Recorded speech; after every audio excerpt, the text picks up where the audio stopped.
Assalamualaikum warahmatullahi wabarakatuh.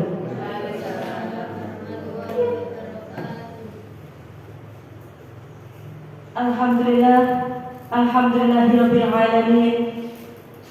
Wassalatu wassalamu ala asrofil anbiya'i wal mursalin sayyidina wa maulana Muhammadin wa ala alihi wa sahbihi ajma'in, amma ba'd.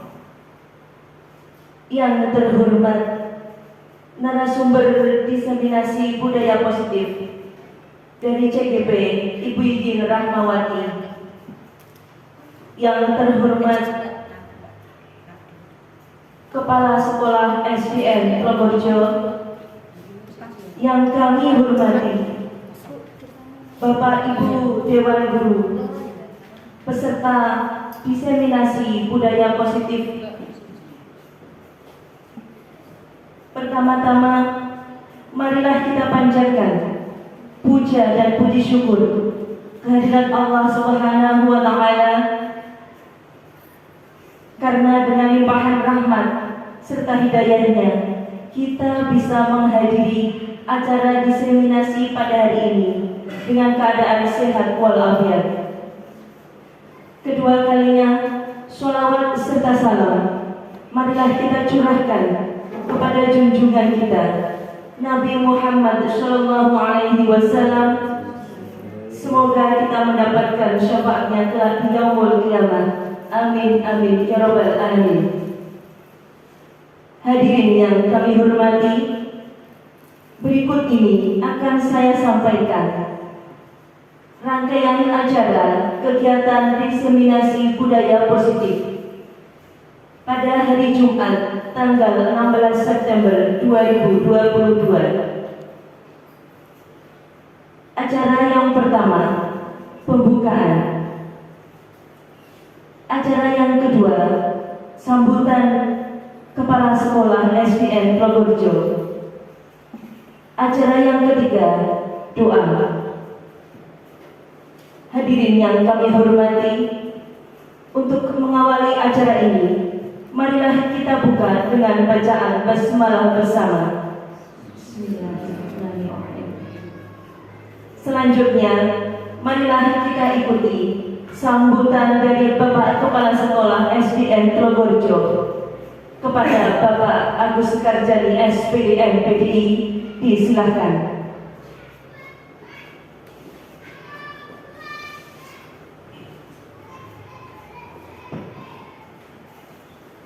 Assalamualaikum warahmatullahi wabarakatuh. Hamdan wa syukran lillah, wassalatu wassalamu ala rasulillah Muhammad ibn Abdillah wa ala alihi wa ashabihi wa mawalah. Qala rabbi shrah li sadri wa yassir li amri wahlul 'uqdatam min lisani yafqahu qawli. Amma ba'du. Bapak Ibu sekalian yang saya hormati serta calon guru penggerak yang pada hari ini melakukan diseminasi budaya positif di SD Telogorejo, Kecamatan Pobaru, yang sangat kami banggakan. Puji syukur alhamdulillah kehadirat Allah Subhanahu wa Ta'ala. Pagi ini kita semuanya bisa duduk di tempat yang sama untuk mengikuti kegiatan diseminasi budaya positif yang nanti akan disampaikan oleh Ibu Yiyin dari SD Cengkir Kepong.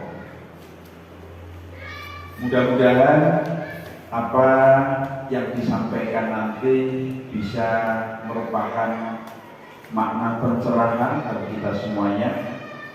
Banyak ilmu-ilmu yang baru yang akan disampaikan.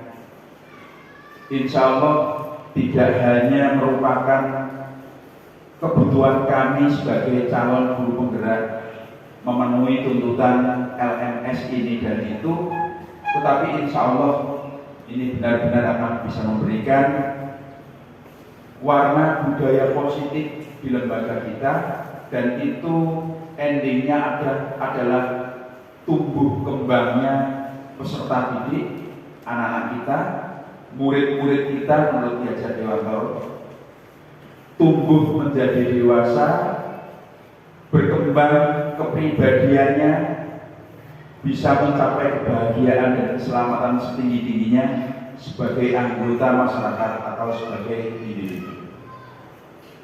Oleh karena itu, mari kita ikuti kegiatan ini dengan penuh semangat. Sholawat dan salam mudah-mudahan senantiasa dilimpahkan kepada junjungan Nabi Agung Muhammad SAW, tokoh revolusioner yang mampu merubah mendungnya alam jahiliyah menuju umat yang berakhlak dan beradab. Bapak Ibu sekalian yang saya hormati dan saya banggakan, kegiatan ini sekali lagi tentu saja bagian dari implementasi kurikulum Merdeka, bahwa ada 11 kebijakan di tingkat nasional. Satu di antaranya adalah wujudnya guru penggerak. Guru penggerak ini diharapkan mampu untuk menggerakkan dirinya dan menggerakkan komunitas di lingkungannya masing-masing, bersama-sama dengan guru-guru hebat seluruh wilayah Nusantara ini, bersama-sama membawa angin segar pendidikan, diharapkan mampu melakukan perubahan dari waktu ke waktu, sehingga apa yang menjadi cita-cita besar mewujudkan insan profil pelajar Pancasila bisa kita penuhi. Profil pelajar Pancasila yang di dalamnya ada 6 elemen dasar, dan itu merupakan kebajikan universal, kebajikan yang seluruh umat manusia tidak memandang agama, adat, dan budaya. Mereka pasti akan menerima apa yang disebut dengan kebajikan universal. Di dalam istilah Islam, kebajikan universal itu adalah rahmatan lil alamin. Kehadiran seorang guru yang diutus oleh Allah Subhanahu wa Ta'ala ke muka bumi ini, yakni baginda Rasulullah SAW, hanyalah untuk menyempurnakan akhlak manusia dan membawa manusia ke rahmatan lil alamin. Ini adalah nilai-nilai kebajikan universal. Dalam konsep keindonesiaan kemudian namanya bukan rahmatan lil alamin atau akhlak, kadang berubah akhlaknya menjadi karakter, kebiasaan, tabiat, dan seterusnya, dalam rangka mewujudkan profil pelajar Pancasila. Semua guru dari PAUD sampai perguruan tinggi, mereka berkewajiban untuk menggerakkan iklim merdeka belajar. Guru-guru TK, mereka mengemban amanat besar, mewarnai, memberikan dasar pengetahuan, keterampilan, memastikan alat-alat indera mereka sempurna untuk bisa menerima bermacam keterampilan dan bermacam ilmu. Untuk itu tidak boleh di antara kita menganggap sayalah lembaga yang lebih unggul, yang lebih penting, yang lebih dominan. Tidak boleh, meski itu perguruan tinggi. Karena cikal bakal perguruan tinggi yang dikelola adalah bibit-bibit yang berasal dari anak-anak TK. Oleh karena itu, kegiatan semacam ini akan terus berlangsung. Alhamdulillah, di Pom Baru ini sudah ada 2 guru penggerak. Saya yang berasal dari Borneo masuk ke Pom Baru, dan Bu Yidin asli orang Pom Baru. Dan Bu Yuni Hidayatul Hasanah ini juga satu-satunya dulu GTP dari lembaga yang sama. Alhamdulillah bisa bergabung di komunitas guru penggerak. Mudah-mudahan dari waktu ke waktu nanti akan bertambah terus jumlah guru penggerak ini, untuk bersama-sama menyongsong peradaban baru 4.0. Kok hidup 4.0 Pak? Iya. Ada 1.0, 2.0, 3.0 dan seterusnya. Ketika manusia mulai memenuhi kebutuhannya dengan cara mengambil alam, mengeksplorasi langsung dari alam, itu adalah zaman era 1.0. Pada zaman batu, peralatan terbuat dari batu, zaman Paleolitikum, perkakas manusia pakai batu. Nah itulah manusia mengambil langsung dari hutan, belum bercocok tanam. Kemudian muncullah alat-alat pertanian. Manusia untuk makan harus diawali dari menanam, dari satu tempat ke tempat yang lain, membabat hutan, perluasan kawasan dan seterusnya.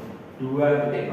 3.0, manusia sudah memenuhi kehidupannya dengan cara industri. Ada industri yang bermacam-macam. 4.0, manusia sudah mencukupi kebutuhannya.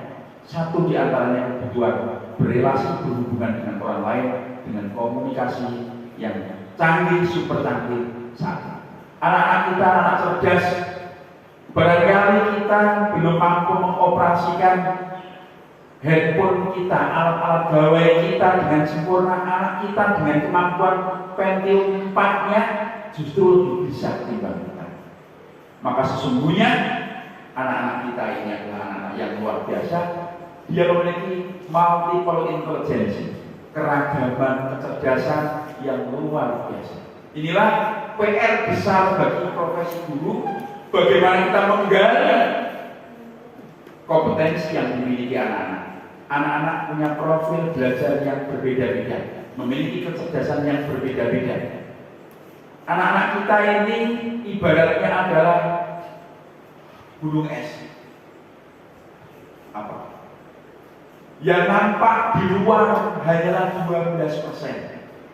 88% terpendam dalam alur jiwanya. Inilah yang akan kita gali.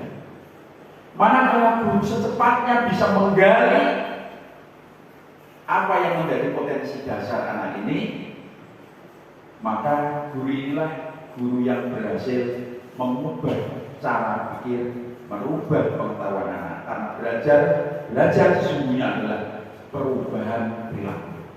Hasil belajar yang baik adalah perubahan perilaku yang baik. Di dalam Islam, al-ghardul aqsa min at-tarbiyah al-akhlaq. Tujuan tertinggi dari sebuah pembelajaran adalah terbentuknya akhlak, karakter siswa yang baik.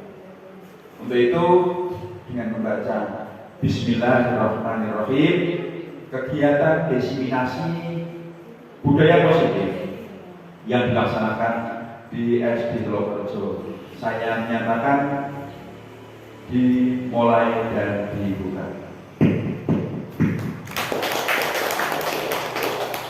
Terima kasih kepada Bapak Ibu sekalian yang telah membersamai kami semuanya di sini. Saya sebagai Kepala SD Telogrejo sekaligus juga guru penggerak, Bu Yuni Dayatul Hasanah dan Bu Yuni bersama-sama belajar dengan pandangan semuanya, belajar menggerakkan orang lain, menggerakkan komunitas lembaga di Pom Baru ini. Mudah-mudahan mendapatkan ridho dan amal jariah yang luar biasa. Tepuk tangan untuk kita semuanya. Wassalamualaikum warahmatullahi wabarakatuh.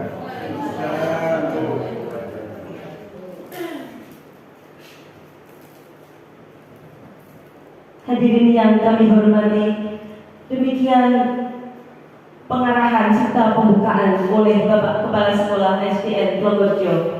Selanjutnya adalah penutup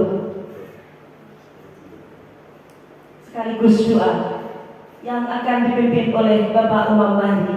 Kepada Bapak Umam Mahdi disilakan.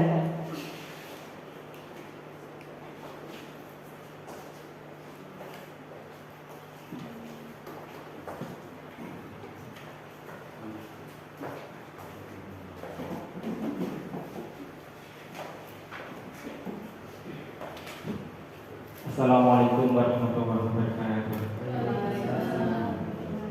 Bismillahirrahmanirrahim. Ilahi bisyafaat Rasulullah.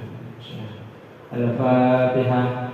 A'udzu billahi minasyaitonir rajim. Bismillahirrahmanirrahim. Alhamdulillahirabbil alamin. Arrahmanir rahim. Maliki yaumiddin.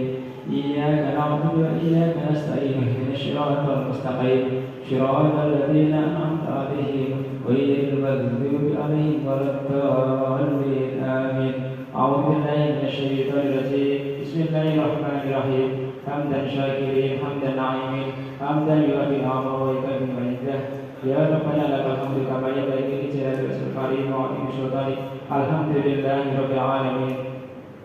Allahumma shalli ala sayyidina Muhammad sallallahu alaihi wasallam wa ta'matul hajat wa tutahhiruna min jami'i syai'at wa tarfa'una biha anna darajat wa tubalighuna min syarri khairat bil hayat wa bil mamat.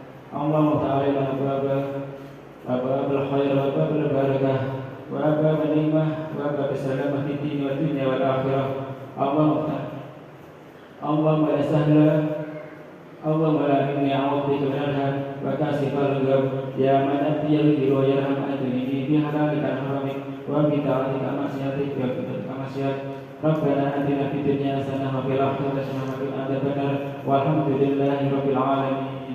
Bismillahirrahmanirrahim. A'udzu billahi minasyaitonir rajim. Bismillahirrahmanirrahim. Alhamdulillahi rabbil alamin. Arrahmanir rahim. Maliki yaumiddin. Iyyaka na'budu wa iyyaka nasta'in. Ihdinas siratal mustaqim. Shiratal ladzina an'amta 'alaihim ghairil maghdubi 'alaihim waladdallin. Assalamualaikum warahmatullahi wabarakatuh.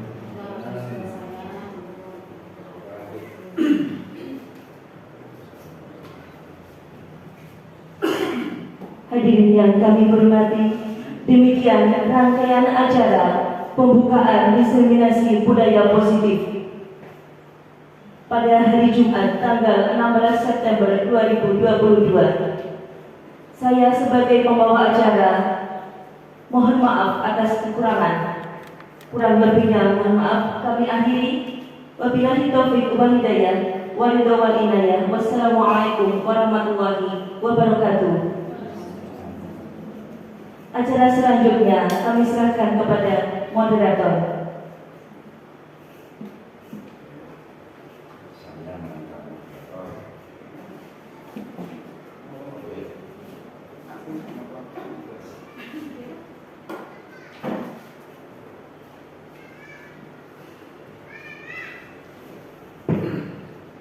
Assalamualaikum warahmatullahi wabarakatuh.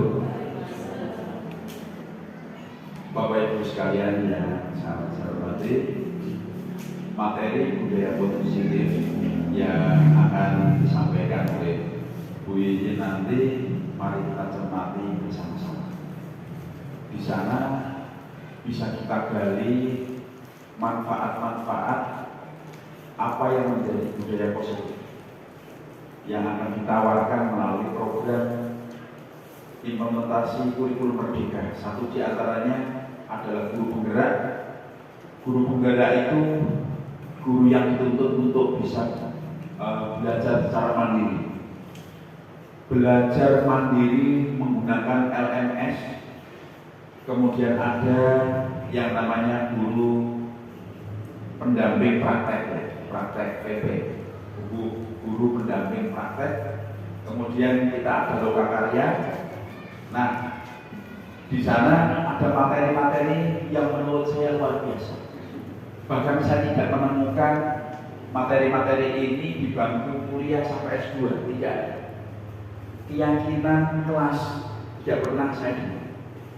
Selama ini Bapak Ibu guru sangat familiar adanya reward dan punishment.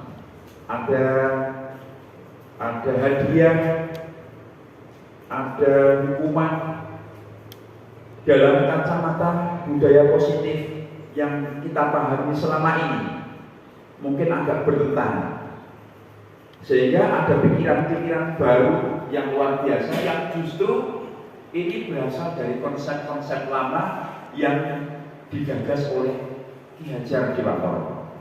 Untuk itu Bapak Ibu sekalian, dalam budaya positif yang akan kita pelajari ini bisa diimplementasikan di lembaga kita masing-masing.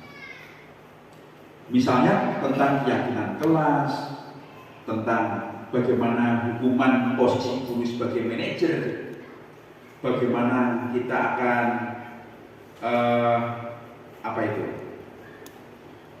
melakukan pembelajaran yang berdiferensiasi.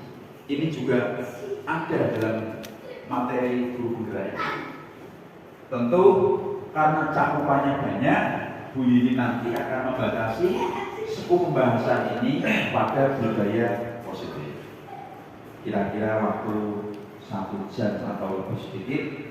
Mohon maaf Bapak Ibu, mungkin sangat mengganggu kemerdekaan panjenengan. Ya, ada kegiatan seperti ini. Insya Allah kalau kita niati tolabul ilmi ada banyak manfaatnya. Nanti di akhir pertemuan kita bisa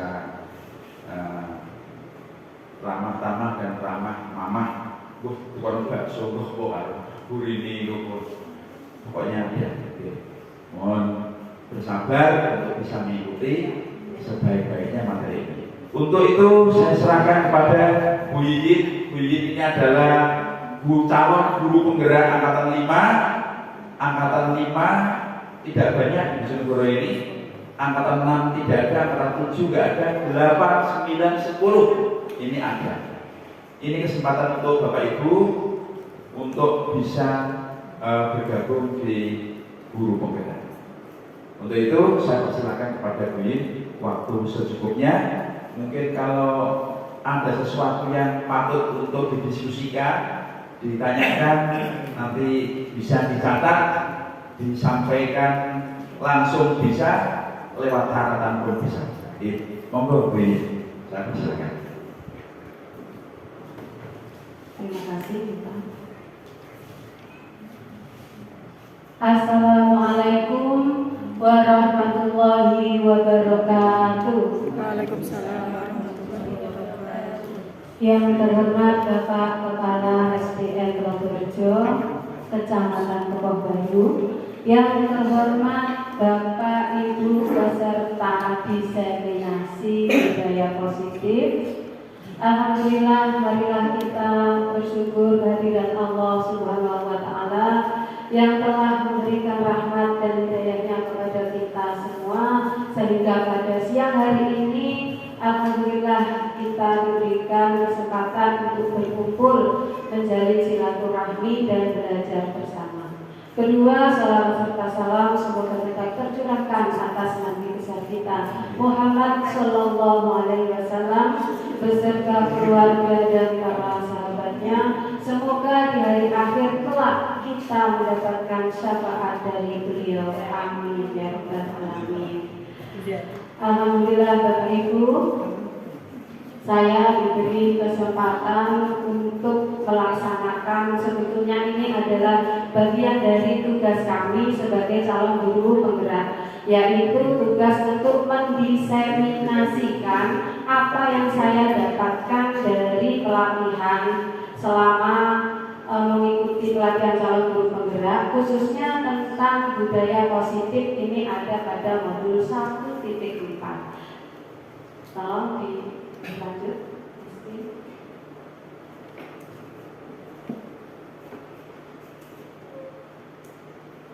Iya. Salam dan bahagia. Ini adalah bisa jadi dikatakan sebagai semboyannya guru penggerak ya. Salam dan bahagia. Maksudnya adalah kita berharap senantiasa diberi keselamatan dan kebahagiaan selama hidup kita. Ini adalah tujuan kita ya di dunia, adalah mencari keselamatan dan kebahagiaan.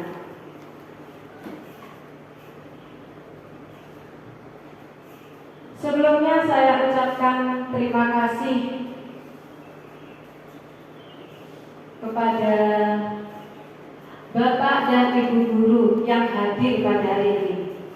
Berarti Bapak Ibu guru yang bersedia menghadiri acara diseminasi ini pasti adalah Bapak Ibu guru yang hebat, karena telah meluangkan waktu untuk belajar bersama, ikut andil dalam perubahan di dunia pendidikan. Berarti Bapak dan Ibu ini harus bersyukur karena yang pertama kali mendapatkan sosialisasi di satu kecamatan ini adalah sekolah Telogorejo sini ya. Jadi semoga saja nanti ilmu yang saya tularkan nanti harapan kami semua bisa membawa manfaat dan bisa diterapkan di kelasnya masing-masing. Ini saya lihat juga ada ibu guru TK Nggih matur suwun atas kerawuhanipun panjenengan menyempatkan untuk belajar bersama kami. Jadi di dalam modul 1 yang kami pelajari ada 4 subbab.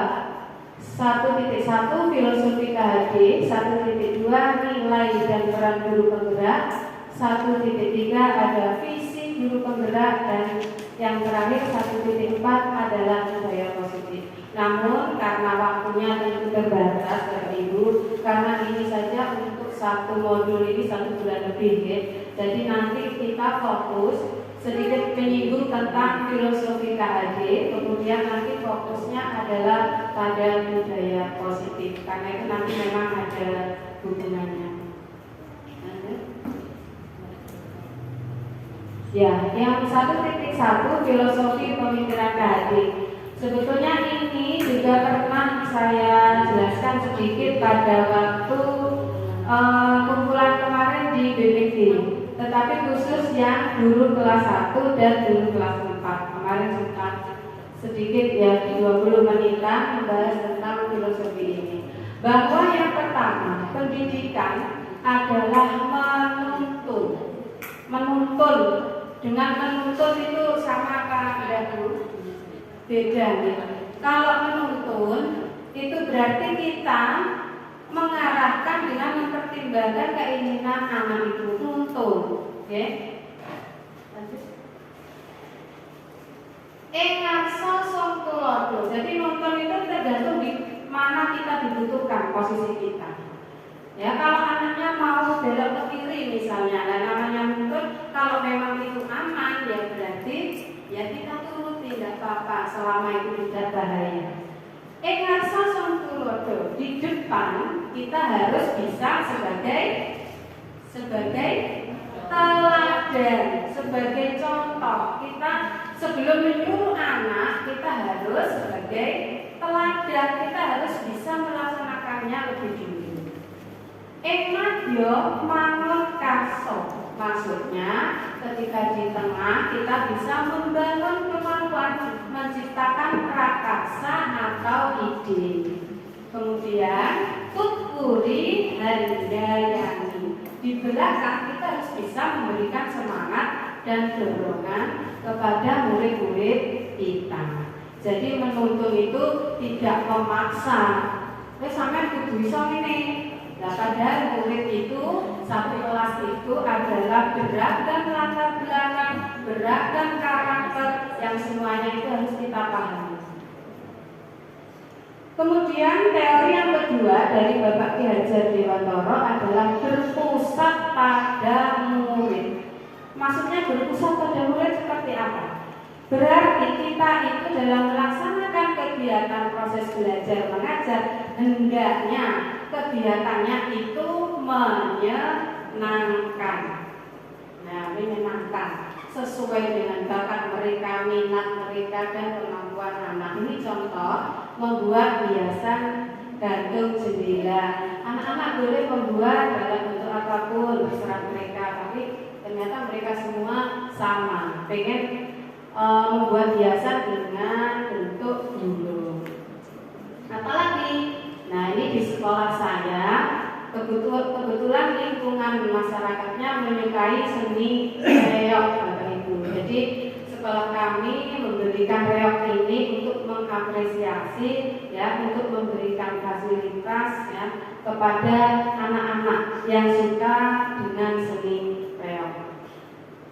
Ini video pasti yang tadi ada videonya. Iya.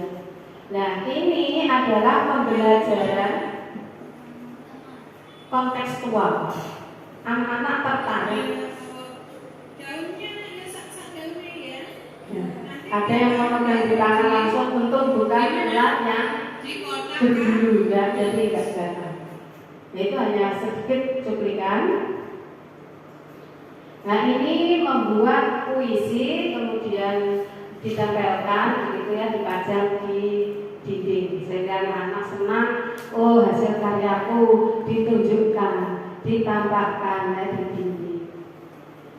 Ini menanamkan nilai positif melalui tayangan video.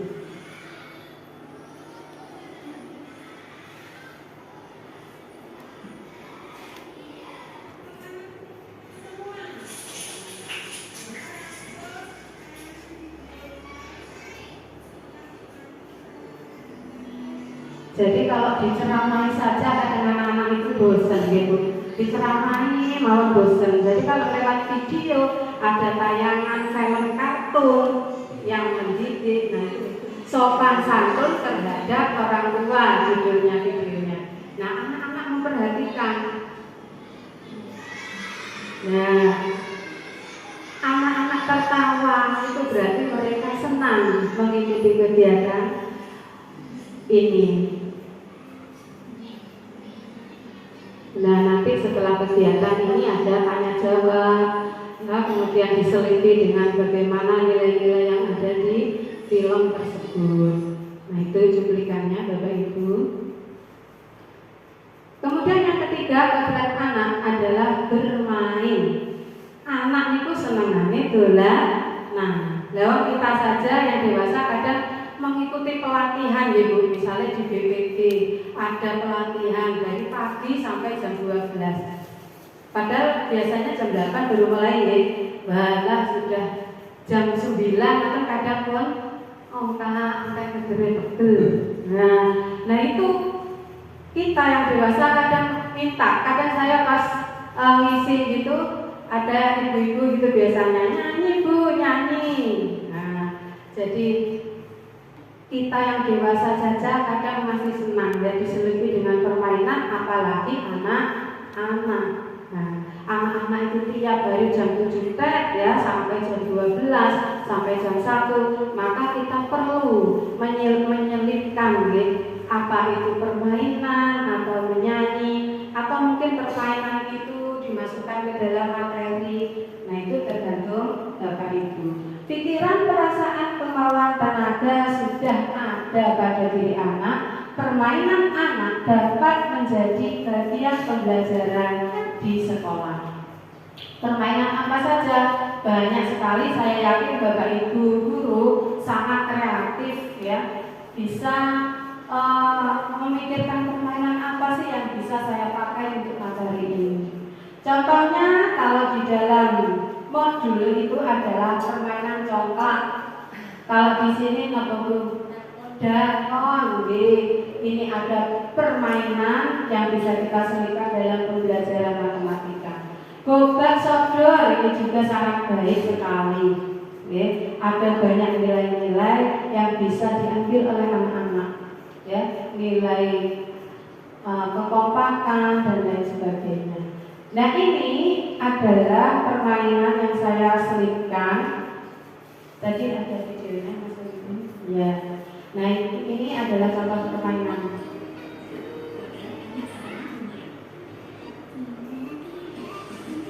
Ini saya dapatkan dari lokakarya kemarin Ibu. Ada permainan seperti ini saya praktekkan ke anak-anak. Untuk yaitu tadi biar tidak bosan diselingi permainan.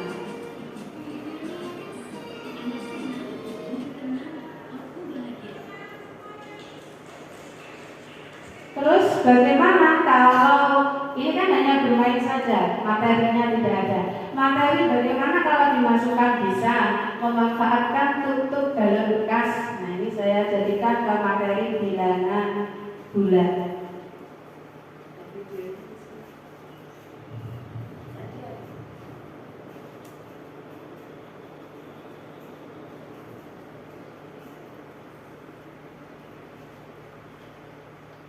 Yang tadi ya jadi itu galon bekas. Saya kalau membuka galon itu tutupnya saya simpan. Saya belum tahu ini untuk apa, tapi saya kumpulkan sampai 2 kresek besar ini.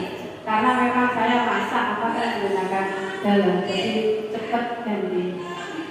Ini saya pakai sebagai diantaranya adalah media mengurutkan bilangan bulat.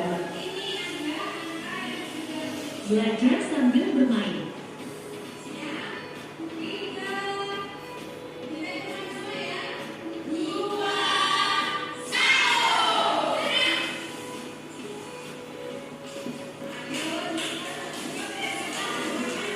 Mulai tampak semangat.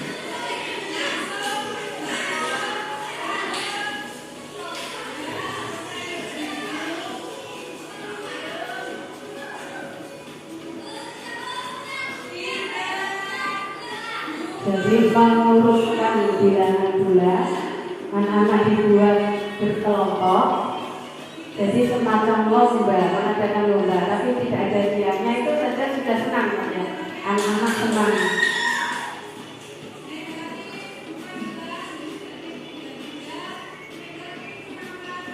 Kelompoknya saling buat heterogen.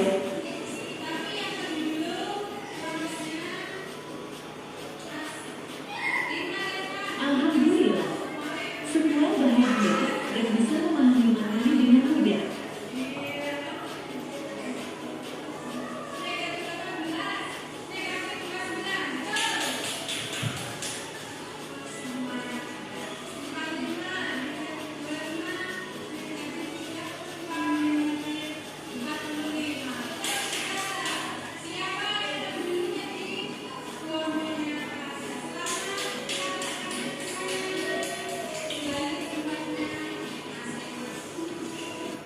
Ya, itu adalah salah satu contoh. Kemudian yang keempat, Bapak Ibu, guru diibaratkan petani. Jadi guru itu kita ibaratkan sama dengan petani, dan muridnya itu adalah bibit yang akan kita tanam. Misalnya di sini adalah bibit jagung. Nah, kita sebagai seorang pendidik hanya dapat menuntun tumbuhnya jagung itu. Ya, kita tidak bisa ganti murid, bisa nggak? Kok muridnya ini kabeh kok kan jono, nah misalnya, ya nggak bisa. Yang bisa kita usahakan adalah bagaimana murid ini bisa berkembang secara optimal sesuai dengan kemampuannya. Nah, caranya bagaimana? Ya seumpama bibit jagung itu biar bisa tumbuh dengan baik, petani itu apa yang dilakukannya kepada bibit jagung itu? Apa Bapak Ibu? Memupuk. Iya, kemudian lahannya bagaimana supaya subur. Kalau daunnya sudah tumbuh, bagaimana biar tidak ada ularnya. Apakah perlu disemprot hama? Nah, itu petani harus tahu. Nah, demikian juga kita sebagai guru. Nah, ini menyiapkan lahannya, lingkungannya, ya, bagaimana agar nyaman, baik untuk pertumbuhan jagung itu. Nah, ini setelah itu kita tanam, kemudian tumbuhlah. Nah, ini daunnya diusahakan bagaimana biar tumbuh hijau, baik, segar. Nah, kalau kita bisa merawat dengan baik, maka tumbuhan jagung itu akan tumbuh dengan subur, ya, buahnya besar, baik. Harapannya kita seperti itu. Baiklah, sekarang kita pada modul 1.4.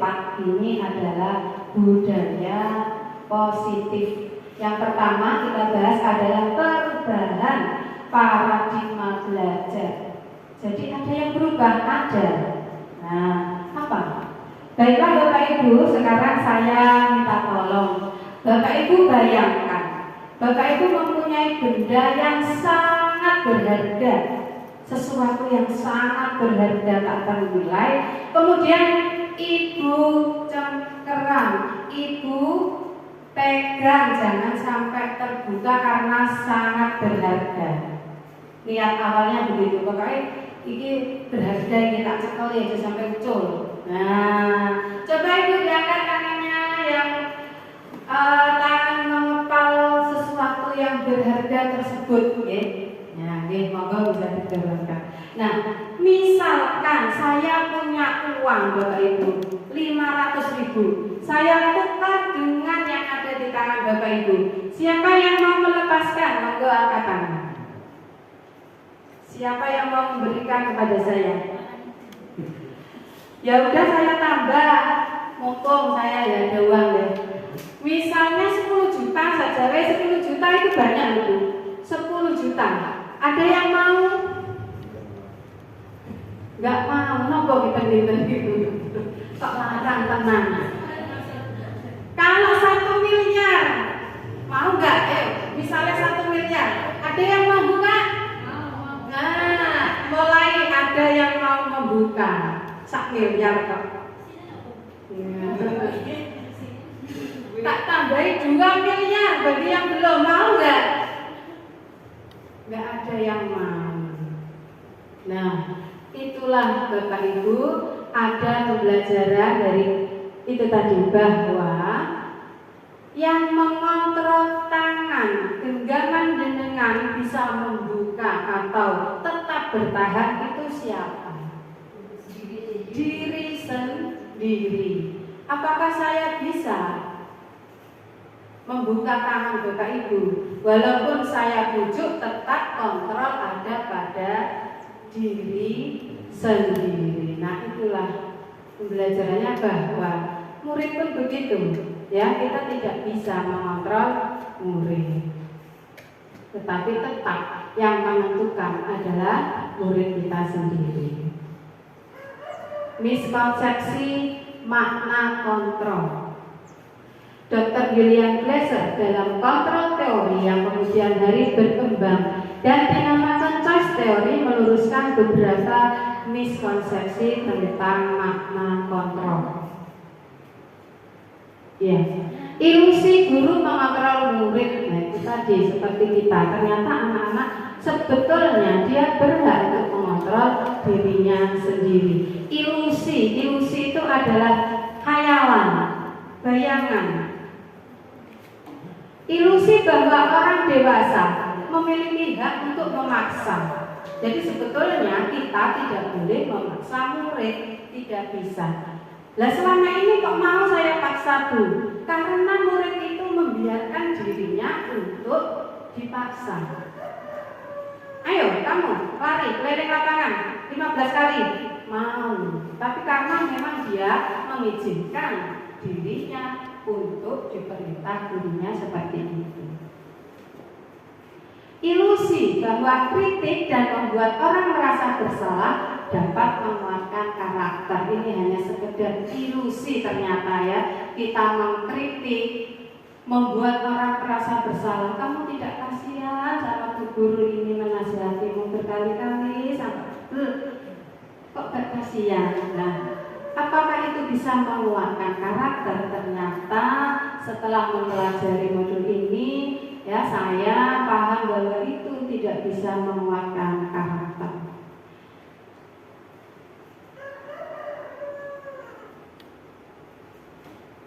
Ya, lanjut. Bagaimana perbedaannya stimulus respon dengan teori kontrol? Kalau stimulus respon seperti yang selama ini banyak kita lakukan, realitas atau kebutuhan kita sama. Kita menganggap kebutuhan murid itu semua sama. Tetapi pada teori kontrol itu sebetulnya berbeda. Semua orang melihat hal yang sama. Misalnya kita mengajar tentang apa? Tentang misalnya tumbuh-tumbuhan. Kita mengira murid itu sama persepsinya, padahal bisa jadi berbeda. Nah ini, pada teori kontrol, setiap orang memiliki gambaran berbeda. Perilaku buruk dilihat sebagai suatu kesalahan. Semua perilaku memiliki tujuan.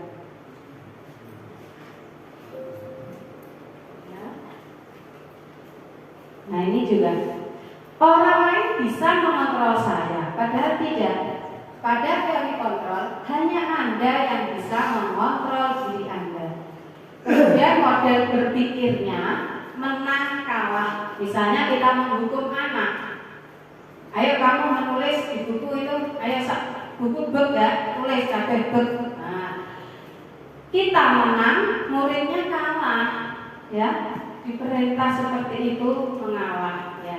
Sedangkan pada teori kontrol nanti yang kita harapkan dan kita terapkan, model berpikirnya adalah sama-sama menang, win-win solution. Ya, bagaimana ya nanti kita akan bahas lebih lanjut. Kemudian bahasan yang kedua, disiplin positif. Tujuan kita adalah menciptakan anak-anak yang memiliki disiplin diri sehingga mereka bisa berperilaku dengan mengacu pada nilai-nilai kebajikan universal dan memiliki motivasi intrinsik bukan ekstrinsik. Disiplina itu aslinya disiplin berasal dari bahasa Latin yang artinya adalah belajar. Ya, jadi disiplin bahasa Latinnya itu ternyata artinya adalah belajar. Dalam budaya kita, makna disiplin berubah menjadi sesuatu yang dilakukan seseorang pada orang lain untuk mendapatkan kepatuhan. Nah, ini perbedaannya. Makna disiplin dalam budaya kita dan makna disiplin dari segi bahasa Latin. Kemudian pendapat kebanyakan guru mendisiplinkan murid adalah pekerjaan yang paling menantang. Gitu kan? Selama ini kita mendisiplinkan anak itu sulit apa tidak? Sulit. Dituturi ya bolak-balik. Ternyata maunya itu hanya kalau dilihat guru. Nah, kalau dilihat guru patuh. Mereka enak buang sampah sembarangan, pas ke lapangan dan dibuang di lapangan. Nah, itu sulitnya mendisiplinkan. Ada yang salah mungkin, ya. Nanti kita akan cari bersama-sama. Lanjut. Disiplin diri juga mempelajari bagaimana kita mengontrol diri dan bagaimana menguasai diri untuk memilih nilai-nilai yang sesuai. Nah, nilai-nilai apa saja? Nilai-nilai kebajikan, nilai-nilai yang baik. Sebetulnya banyak sekali Bapak Ibu nilai-nilai kebajikan universal, tetapi yang lebih ya pada intinya dan di dalam pendidikan kita yang kita anut, maka ini sesuai dengan kurikulum Merdeka ada profil pelajar Pancasila. Nah, ini Bapak Ibu guru sudah mengenalkan nilai-nilai ini pada anak-anak. Kalau kelas 1 dan 4 kemarin ya saya sambil menyanyi gitu ya, jadi anak-anak biar ingat. Tahu nyanyinya Bapak Ibu? Monggo kita nyanyi sama-sama. Pelajar Pancasila beriman dan bertakwa pada Tuhan yang Esa dan berakhlak mulia, berkebinekaan global, gotong royong mandiri, kreatif dan bernalar kritis. Mungkin Bapak Ibu bisa mengajarkan pada anak-anak, kalau berupa nyanyian kan gampang apa? Jadi anak-anak bisa menjiwai ya, bisa mengetahui nilai-nilai apa sih yang perlu saya terapkan. Nah, itu. Motivasi Bapak Ibu, ada motivasi eksternal, ada motivasi internal. Eksternal itu berarti berasal dari luar, ya, tidak dari diri sendiri. Contohnya, ada motivasi untuk menghindari ketidaknyamanan atau hukuman. Biasanya yang ditanyakan dalam hati adalah apa yang akan terjadi apabila saya tidak melakukannya.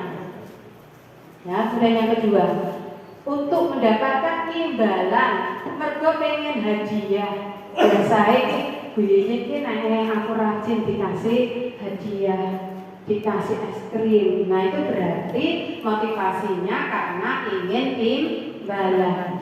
apa yang akan saya dapatkan apabila saya melakukannya. Yang terbaik, harapan kita murid itu mempunyai motivasi internal di hatinya sendiri untuk menghargai diri sendiri. Saya akan menjadi orang seperti apa bila saya melakukannya. Lanjut. Pertanyaan, nah ini pertanyaan untuk kita Bapak Ibu.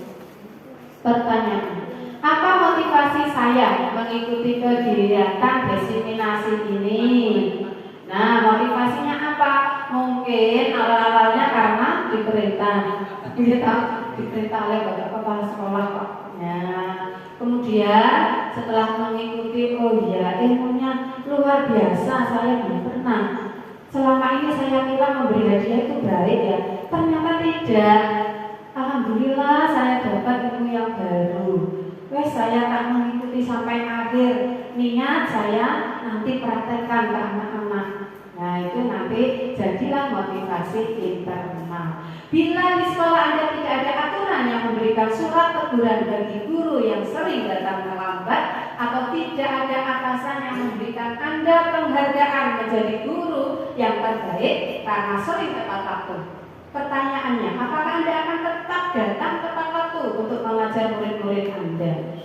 Nah, insya Allah, ya, alhamdulillah. Menurut Anda, dari ketiga jenis motivasi tadi, motivasi manakah yang saat ini paling banyak mendasari perilaku murid-murid Anda di sekolah? Itu bisa jawab masing-masing dalam hati masing-masing.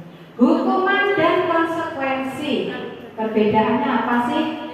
Kalau hukuman itu bersifat tidak terencana, bersifat satu arah, yang diberikan bisa berupa fisik maupun psikis. Kalau konsekuensi itu sudah terencana Bapak Ibu, berupa peraturan yang terperinci, yang jelas.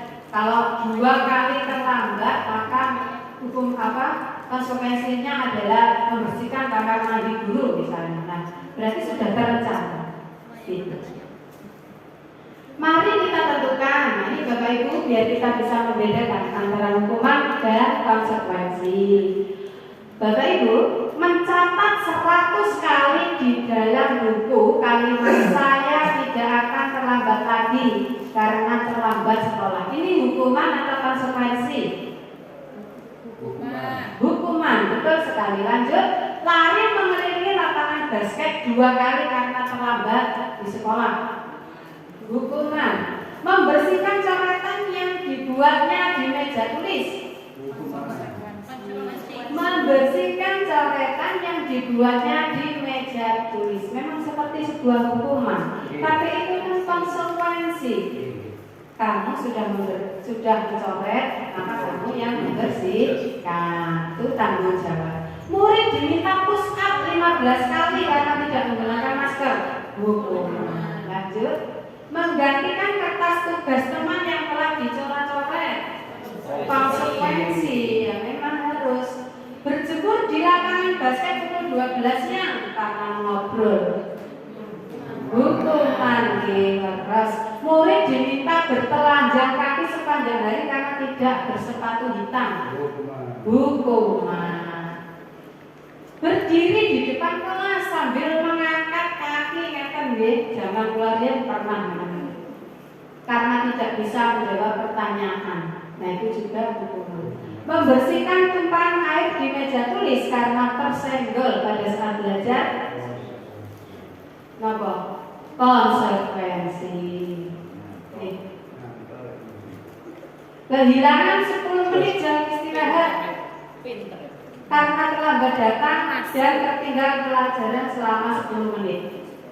Mengerjakan tugas 10 menit karena dia memang terlambat. Berarti apa itu? Konsekuensi.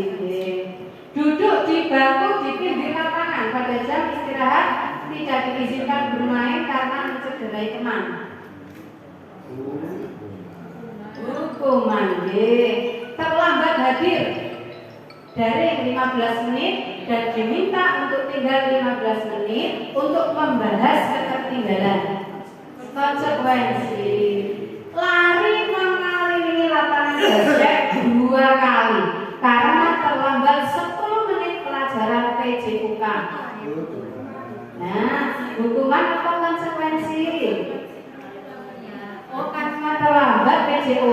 Oke, dalam PJOK biasanya ada yang namanya pemanasan.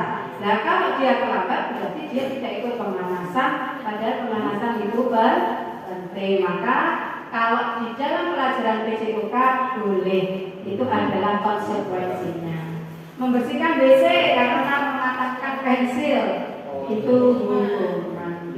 Berarti sekarang sudah bisa membedakan apa itu hukuman dan konsekuensi. Selanjutnya kita membahas tentang keyakinan kelas. Keyakinan kelas itu kekuatan krungu. Nah, mungkin Bapak Ibu bertanya-tanya seperti itu. Keyakinan kelas adalah nilai-nilai yang kita yakini, nilai-nilai kebajikan, nilai-nilai positif yang kita sepakati bersama dengan murid di kelas. Itu adalah keyakinan kelas. Mengapa tidak peraturan saja? Mengapa harus keyakinan kelas? Ya, mengapa kita memiliki peraturan harus menggunakan helm bila mengendarai kendaraan roda 2? Karena kalau tidak ada peraturannya, orang biasanya mau pakai helm atau boten misalnya tidak ada peraturan. Nah, karena tidak ada kesadaran, keyakinan pada diri sendiri pentingnya memakai helm. Nah, untuk mendukung motivasi intrinsik kembali ke nilai-nilai atau keyakinan itu lebih menggerakkan seseorang dibandingkan mengikuti serangkaian peraturan. Biasanya ketika peraturan paling orang naik polisi, kok nak kuno wae, lo serasa helman, nah, seperti itu biasanya. Tetapi beda kalau kita sudah punya keyakinan pada diri sendiri, maka walaupun ya tidak ada polisi, kalau merah ya tetap berhenti. Pembentukan keyakinan sekolah atau keyakinan kelas. Keyakinan kelas bersifat lebih abstrak daripada peraturan yang lebih rigid dan konkret. Jadi abstrak sifatnya umum. Katanya misalnya menjaga kebersihan. Keyakinan kelas berupa pernyataan-pernyataan universal. Pernyataan keyakinan kelas senantiasa dibuat dalam bentuk positif. Jadi hindari kata-kata negatif. Misalnya jangan malas. Nah itu kan kalimat negatif. Malas. Anak-anak malah pilih malas. Oh berarti malas enggak kok. Nah jadi menghindari itu. Jadi kita terapkan nilai-nilai yang positif saja. Keyakinan kelas hendaknya tidak terlalu banyak sehingga mudah diingat dan dipahami. Mungkin cukup 4, 7 itu boleh. Keyakinan kelas sebaiknya sesuatu yang dapat diterapkan di lingkungan tersebut. Semua warga kelas hendaknya ikut berkontribusi dalam pembuatan keyakinan kelas lewat kegiatan surah pendapat. Jadi harus disepakati bersama melalui musyawarah kelas gitu ya. Bersedia meninjau kembali keyakinan kelas dari waktu ke waktu. Jadi kalau misalnya kita awalnya ada 4 keyakinan kelas, kemudian dijalankan dengan baik, berjalan dengan baik, boleh kita tambah lagi. Mana yang perlu dikurangi, direvisi gitu. Jadi tidak selalu seperti itu sangat ya, tidak, tetapi boleh disesuaikan di kemudian hari. Peraturan dan keyakinan kelas. Nah ini perbedaannya. Kalau peraturan selalu kembalikan buku ke tempatnya. Nah itu kita ganti saja tanggung jawab. Berarti tidak hanya mengembalikan buku, tanggung jawab kalau kita menghilangkan pulpen temannya bagaimana anak-anak? Ya, mengganti. Gitu. Dilarang mengganggu orang lain. Kalau pada keyakinan kelas menghormati. Dilarang itu kan sudah kalimat negatif, ya, mengganggu. Kita ganti dengan yang positif, menghormati orang lain. Hadir di sekolah 15 menit sebelum pembelajaran dimulai. Nah itu berarti berkaitan dengan menghormati orang lain atau berkomitmen. Ini contoh penyusunan keyakinan kelas Bapak Ibu. Pertama, saya menjelaskan dulu kepada anak-anak.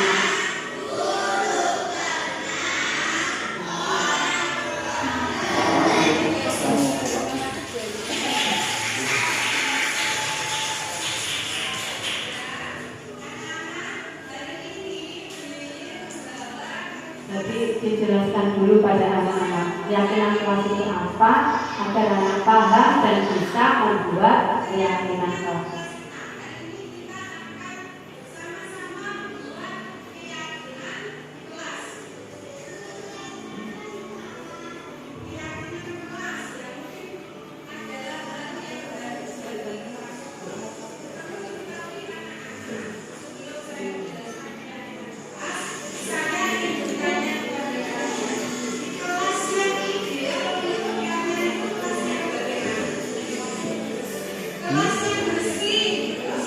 Oh iya, tambah ya.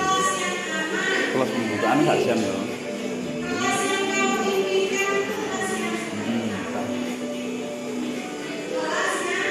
Tambah kurang cepat. Yang kurang cepat macamnya. Wah, materi ini kan tapi lo rasa ya. Iku lho.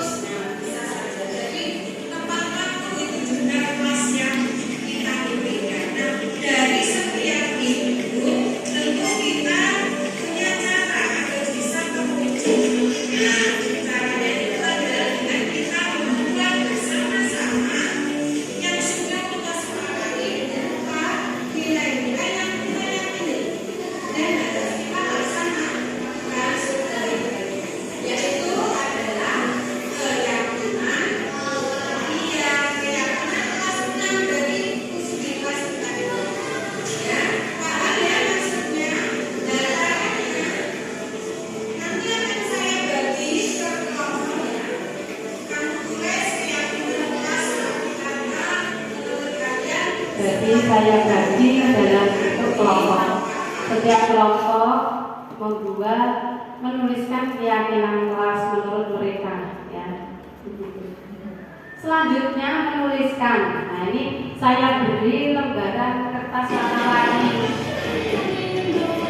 Ini saya membagikan kertasnya. Apakah harus seperti ini ya tidak? Bapak Ibu bisa berkreasi masing-masing. Saya yakin Bapak Ibu lebih kreatif nanti daripada saya.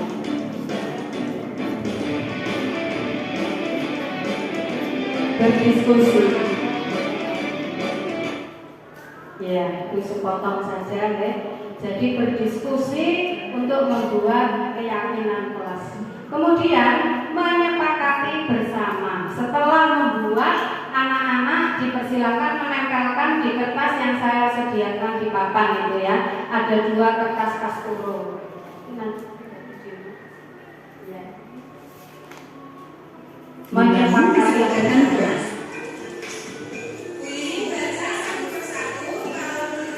Dengan mengatakan yes jika setuju.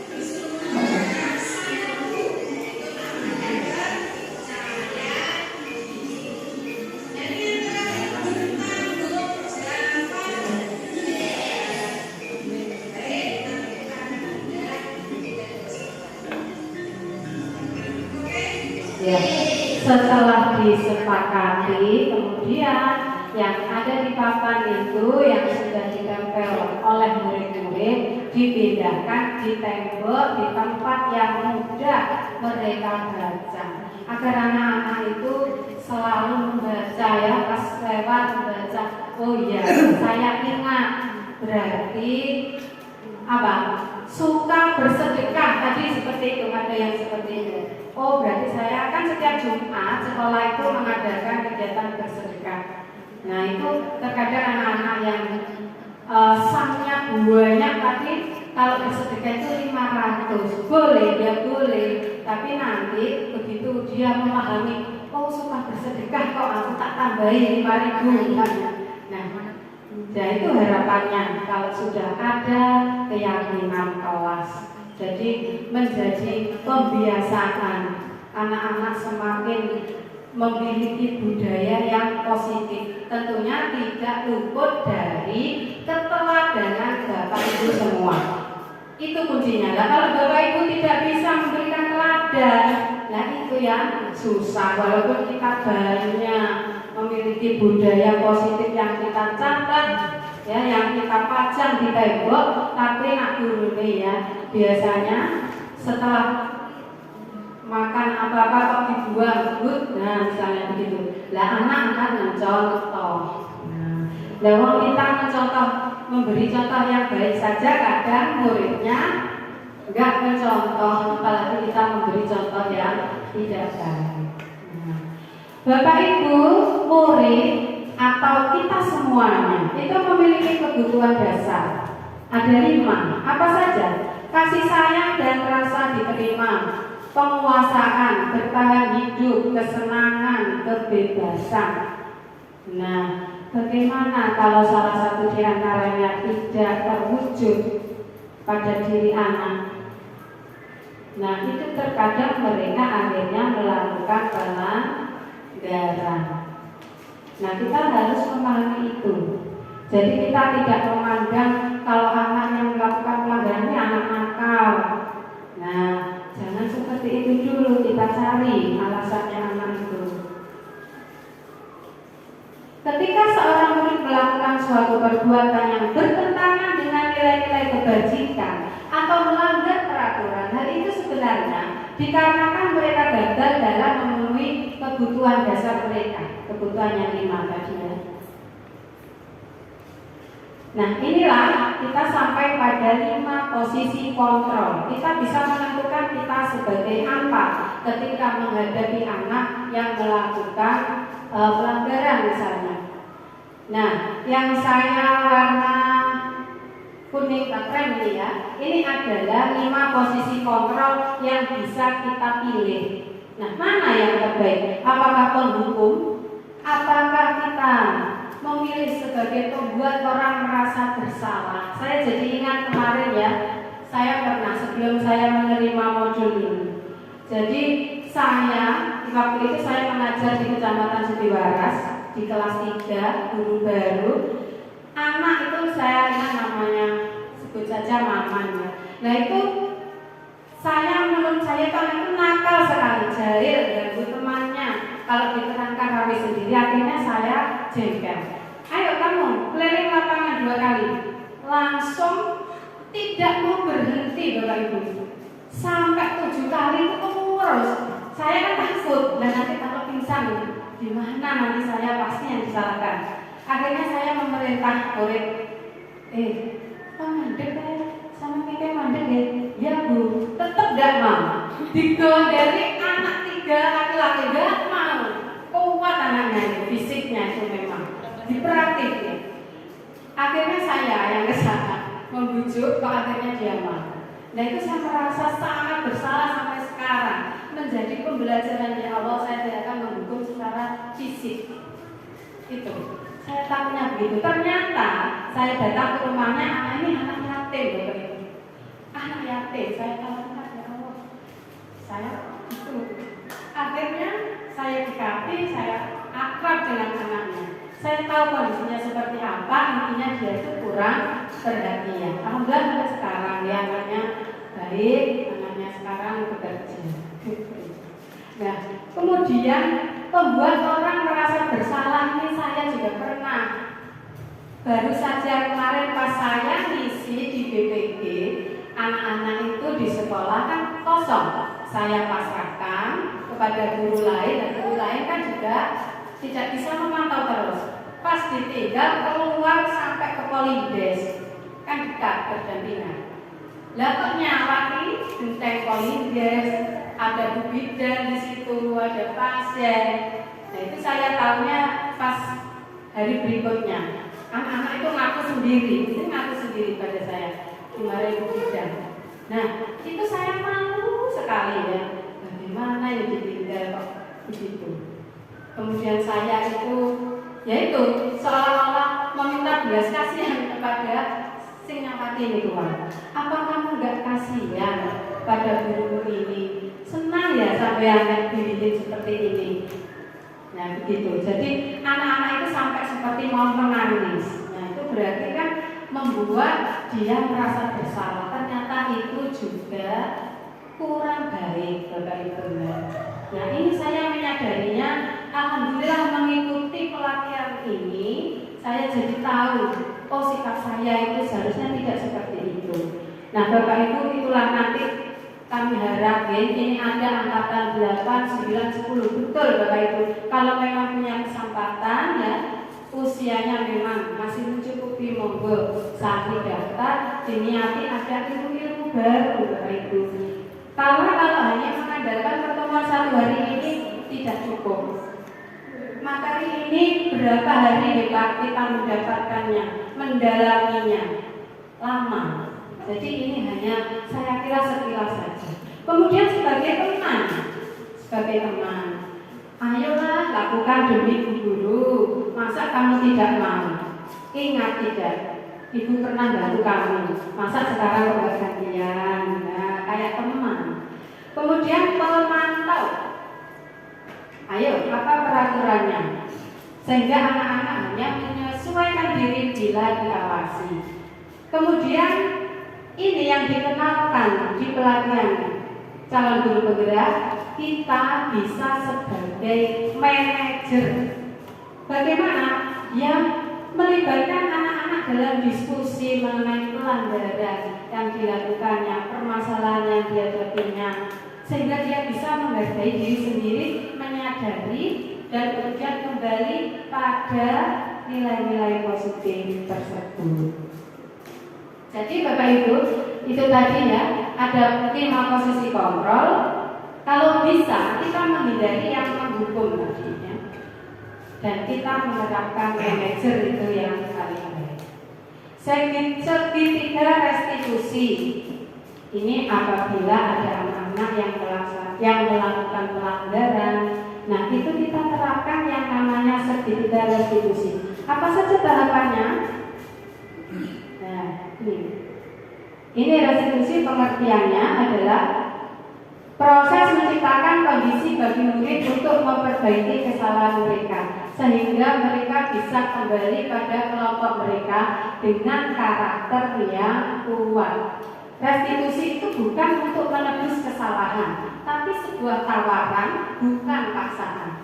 Jadi fokus pada solusi dan mengembalikan murid agar kembali ke kelompoknya. Nah ini tahapannya. Lanjut. Nah ini yang saya dapat dari instruktur saya, Bu Ani Puspawati. Ciri-cirinya menstabilkan identitas itu guru berkata. Jadi ini tidak harus dikatakan semuanya, terserah nanti menyesuaikan ya. Berbuat salah itu hal yang manusiawi, tidak ada manusia yang sempurna. Bapak Ibu guru pun juga pernah berbuat salah. Nah, kita harus yakin pasti bisa kok mengatasi permasalahan ini. Nah, seperti itu. Bapak Ibu tidak tertarik untuk mencari tahu siapa yang benar, siapa yang salah. Bapak Ibu lebih tertarik untuk menyelesaikan masalah kalian. Kalau kamu menyalahkan dirimu sendiri terus-menerus, apakah kamu berbuat baik pada dirimu sendiri? Kemudian validasi kebutuhan. Guru berkata, kamu bisa saja kan melakukan hal yang lebih buruk, tetapi kamu tidak melakukannya kan? Kamu pasti punya alasan mengapa melakukannya. Apa yang penting bagi kamu? Kamu boleh tetap berusaha menjaga sikap itu, tapi tambahkan sikap yang lain yang baru. Apa kira-kira? Iya, mau nggak kamu belajar cara lain untuk mendapat yang kamu butuhkan tanpa harus memukul? Nah, itu kalau misalnya anaknya memukul kemana? Nah, ada cara lain nggak selain memukul? Coba menurutmu bagaimana?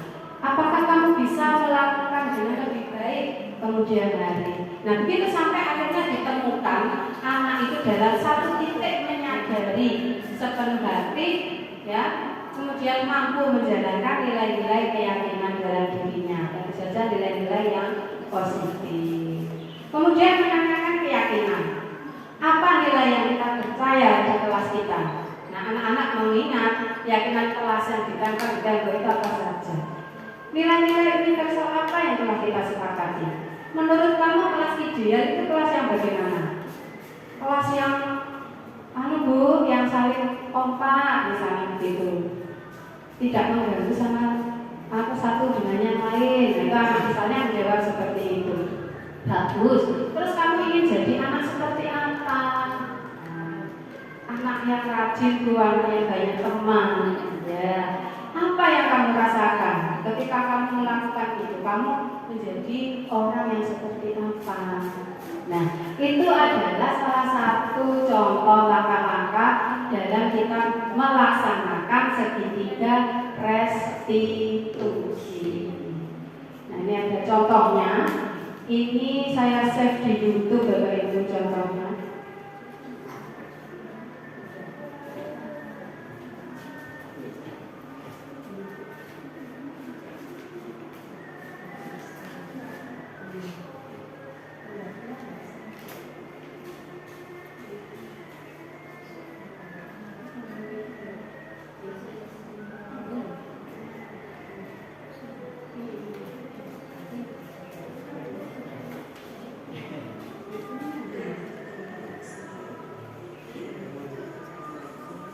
Ya, ini saya pernah Bapak Ibu melaksanakan segitiga restitusi.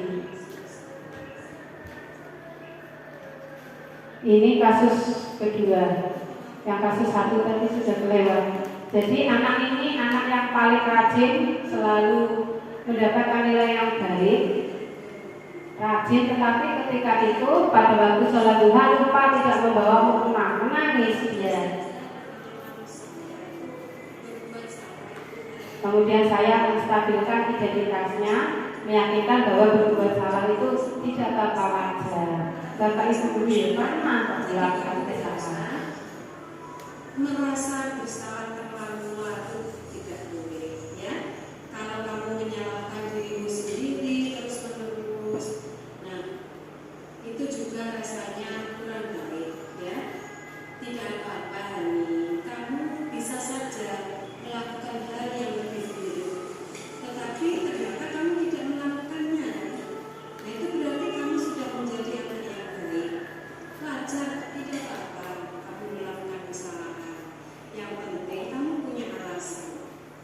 Alasanmu kenapa kau tidak membawa mukena?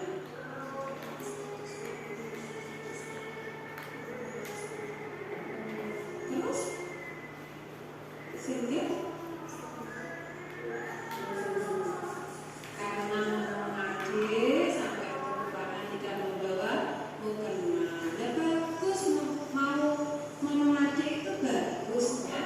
Nah, alangkah baiknya mungkin ke depannya bagaimana biar mukenanya tidak ketinggalan, itu bagaimana solusinya? Menurut kamu?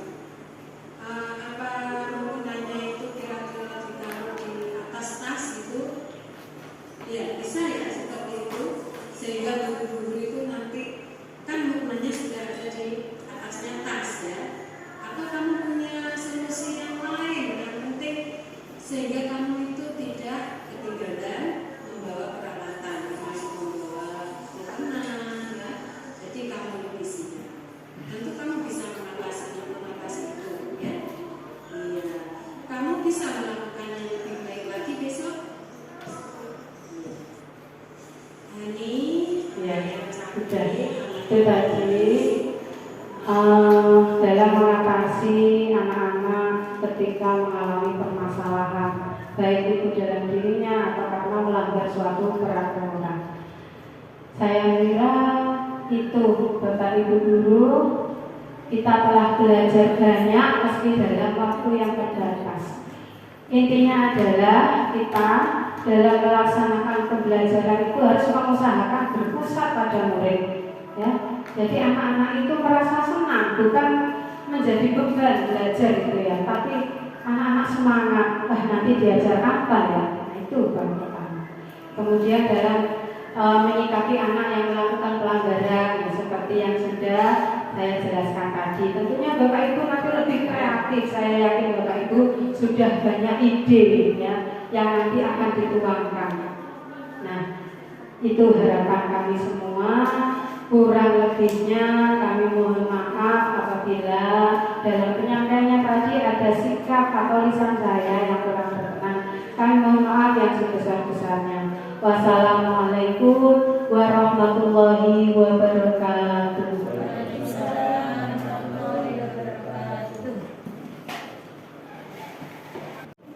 Persub disampaikan sehingga mungkin bisa memberikan gambaran Bapak Ibu sekalian suasana kejadian yang panjenengan alami di sekolah. Ini saya telah melakukan menghukum fisik atau menghukum dengan kalimat-kalimat verbal mana yang terbaik dari itu semuanya. Kita bisa menjadi seorang manajer di dalam melakukan perbaikan kepada anak. Pada saat kita menghadapi situasi yang harus kita lakukan terhadap pelanggaran anak, jelas tadi disampaikan ada apa yang pertama tadi menstabilkan identitas, ya, menstabilkan identitas. Ada suatu perkara, ada suatu kasus, berarti ada identitas. Identitasnya apa? Identitasnya kasusnya anak tadi terlambat sekolah, mencuri uang temannya, itu paling apa itu? Apa lagi? Menstabilkan identitas, menstabilkan itu. Peristiwa seperti itu mungkin tidak hanya terjadi pada sampean, teman yang lain juga pernah ada yang seperti itu. Nggak ada masalah yang nggak bisa diselesaikan. Itu menstabilkan identitas. Langkah yang kedua, kita memvalidasi tindakan salah.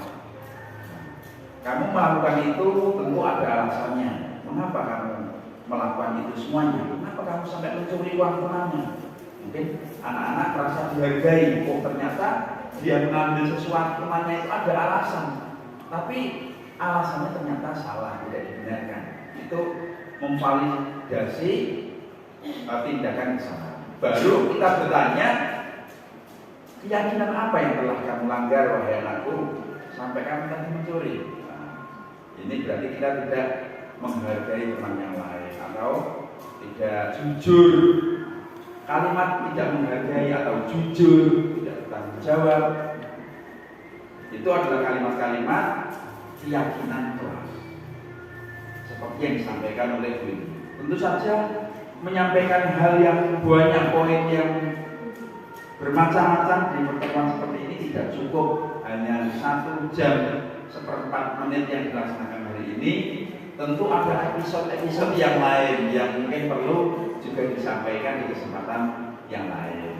Oleh karena itu, terima kasih atas kebersamaan ini. Kita semuanya adalah seorang pembelajar yang sama-sama belajar menggali potensi-potensi yang ada pada diri anak. Cukup sekian. Mungkin pertanyaan bisa disampaikan lewat apapun. Bisa secara kertas atau bisa tanya di lain kesempatan. Assalamualaikum. Saya Farel. Saya suka sekali diajar oleh Biin. Biin sering mengajak kami bermain. Pokoknya menyenangkan lah. Iya, Biin sabar. Ya, sabar. Terus juga kalau menerangkan gampang paham.